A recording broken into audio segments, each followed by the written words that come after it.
Good morning, students. So in the last class we are discussing inheritance topic that is important for 5 marks question. One 5 marks question we discussed what is inheritance and the advantages of inheritance. What is inheritance? It is a way of deriving a new class from an existing class is called inheritance. So base class, existing class is nothing but base class, a new class is nothing but derived class. And we have studied the definitions of base class and derived class also. And syntax we discussed for defining a derived class. What is the syntax for defining a derived class? The derived class will be defined with a keyword class and the class name, derived class name, colon, visibility mode, and from which we are deriving that class name called base class name. Using this header, we are deriving the derived class definition. So it contains your access specifiers and data members and member functions. Today's topic, that is your visibility mode. What is this visibility mode and what the role of visibility mode in the derived class? Okay, so before that we discussed the disadvantages of your inheritance. Reusing the existing code, easy to maintain, easy to extend, faster development time, memory utilization. 5 points, 5 marks. Okay, students. So today we will discuss visibility mode. What is this visibility mode? What you need to write? There are 3 visibility modes, that is private, public and protected.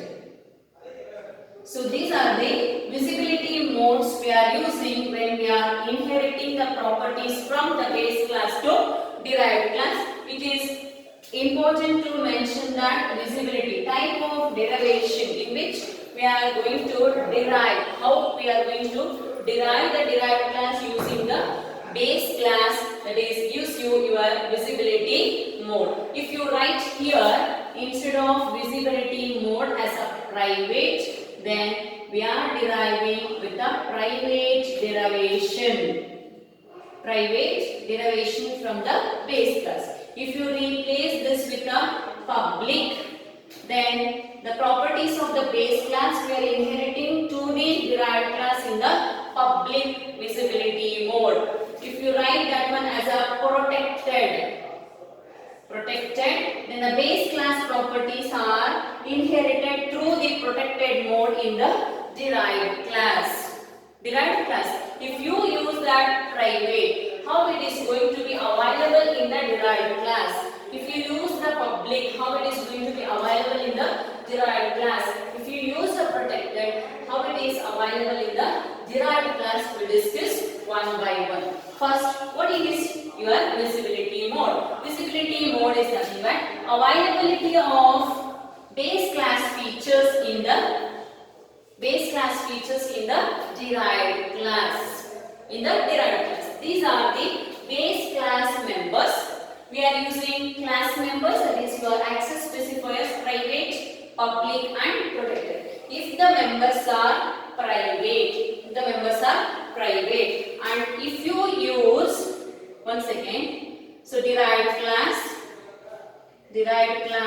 name, colon, if the visibility mode is private,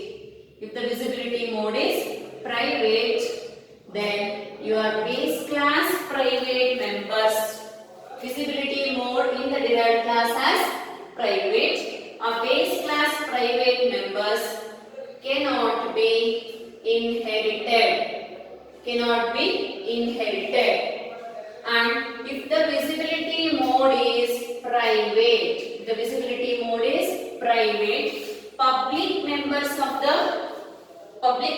the base class becomes private in the derived class. And suppose if the protected members of the base class with the private derivation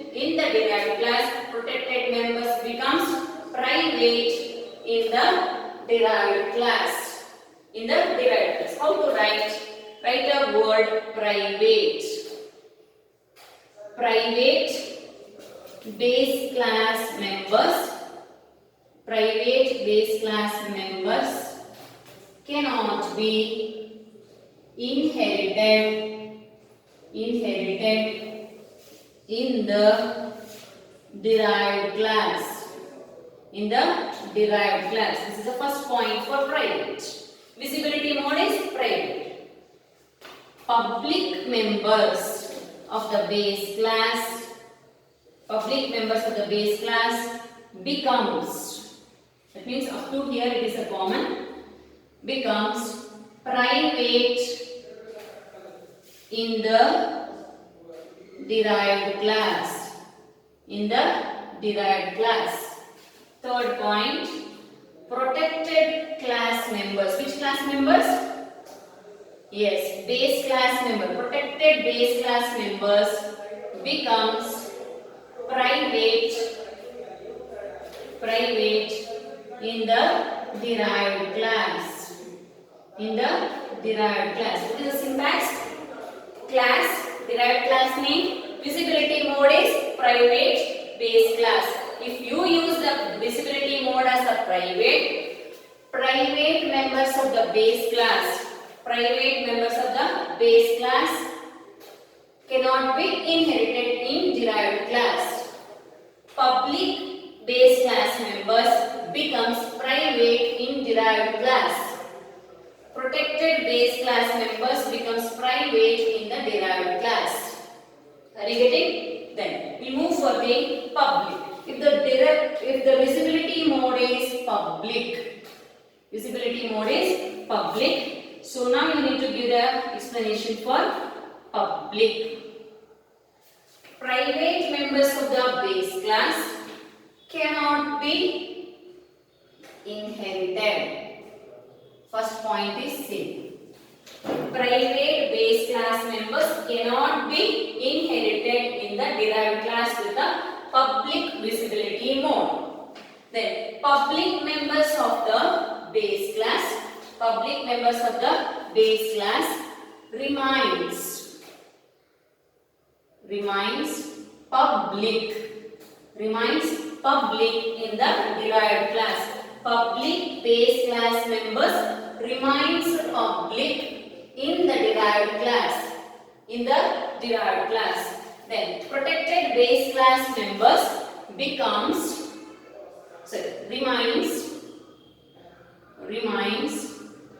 protected in the derived class. Here it is protected.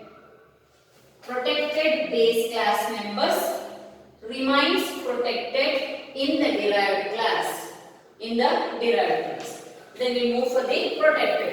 If the visibility mode in the syntax, it is protected. Visibility mode is protected. If the derived class deriving with a protected mode, private members cannot be inherited. First point is same. Then public members of the base class becomes protected.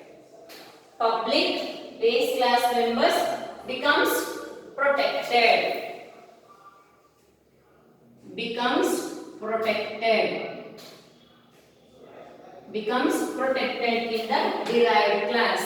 Then protected base class members remains protected in the derived class. So for the public, what we wrote, 2 points is same in the protected, only becomes protected. In the previous it was remains public, here it becomes protected. Okay, so once again, private visibility mode in the derived class, private base class cannot be inherited, public base class members becomes private, protected base class members becomes private. In the public visibility mode, private base class members cannot be inherited, public base class members becomes Public, that means it remains public. Protected base class members remains protected. Then protected visibility mode. Private base class cannot be inherited. Public base class becomes protected. Protected base class remains protected in the derived class. This is expected 5 marks question. Till now it was not repeated, students. If you know the table and how to write. How to write? Private visibility mode. Private base class members cannot be inherited in the derived class. Public base class members becomes private in the derived class. So just a sentence writing you should know. If you know the word completely, a table how to write, then it is easy to get the 5 marks, students. Okay. So then we continue. So this is about your visibility mode.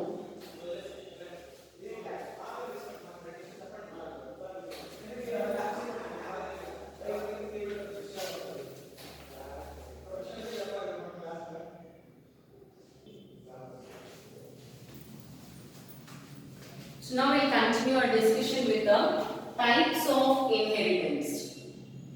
Types of inheritance. So types of inheritance, there are 5 types of inheritance depending on that how we are deriving. Depending on that it is being classified into 5 types.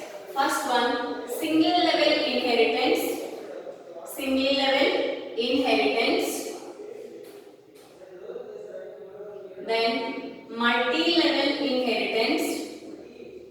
Multi-level inheritance. Third one, multiple inheritance. Multiple inheritance. And the fourth one is hierarchical inheritance.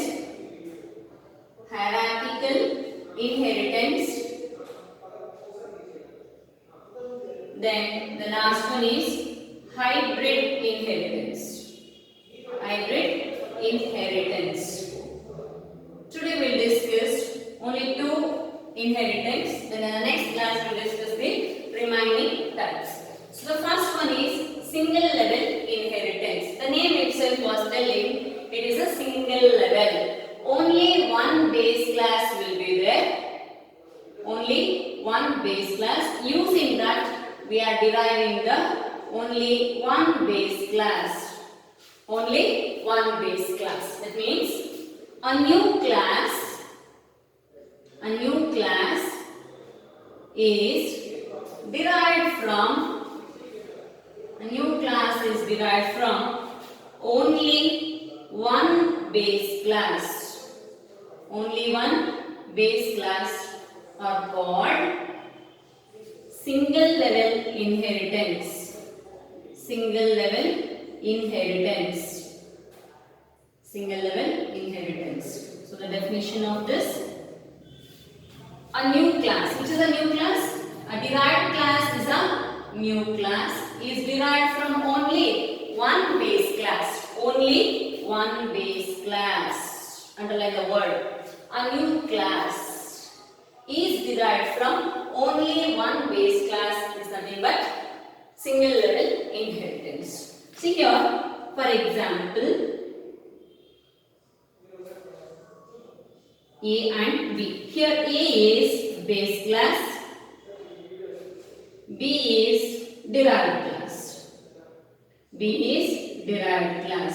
That means class B is derived from class B. That means a new class B is derived from only one class A. A is a base class. If you write this much, complete marks you are going to get for this.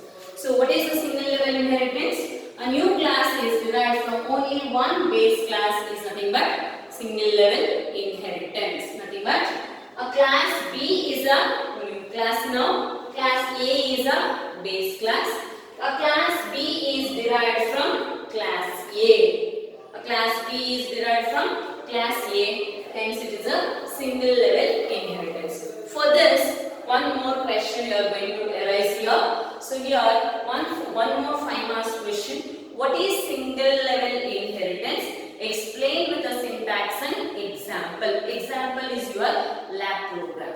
Once we discuss all the types, then once again we are going to discuss single level inheritance with the syntax and example, that is your lab program. Syntax we have already discussed. So what is the syntax for this?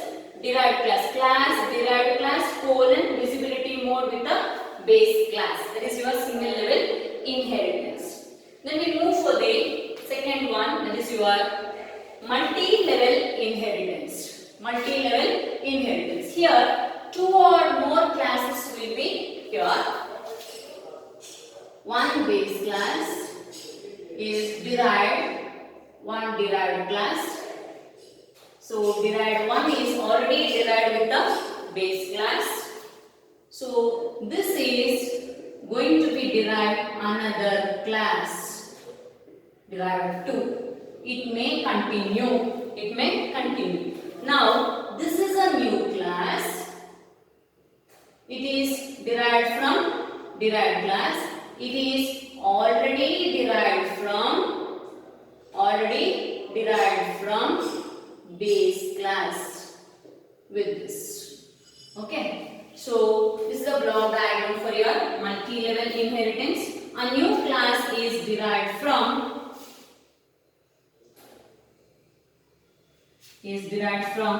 already derived class. Already derived class are called multi-level inheritance. Multi-level inheritance. So here we are going to write one more. So class C. Class C. So this is also a derived class. Derived class. So class C is derived from class B. Class B is already derived from class A.